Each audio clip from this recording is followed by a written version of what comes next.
have some bad days. Just know that. Just know that when you go into the audition, you may mess up. We're human. No one's 100% perfect. You may mess up. But just know that after the audition, there's going to be another one. Life continues. Your life is not over. You're not going to die because the audition was just horrible. So some tricks to, I keep thinking about this one from Michael B. Jordan. He says after his audition, what he does with his sides are throw them away.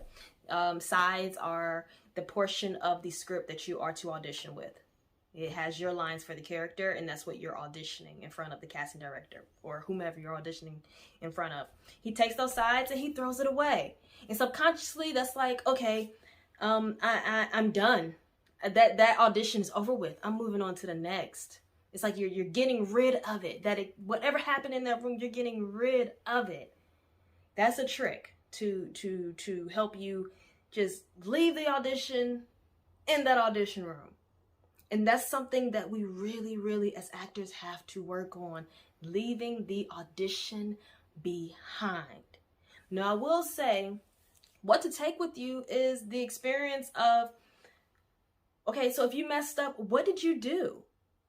Use as a learning lesson. How can I change it for next time? Maybe I wasn't as prepared as I thought I was.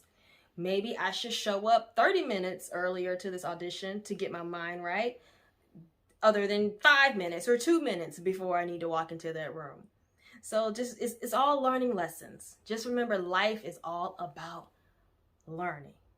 So when you walk out of that audition room, you have those sides, just throw them away. Just get rid of it. If you do get a call back, they want to see you again, they'll just ask for this. Just ask for the sides again. Usually they do send you an updated script of some sides. They send you the materials that you need to be prepared for the audition. If not, your agent could get that for you.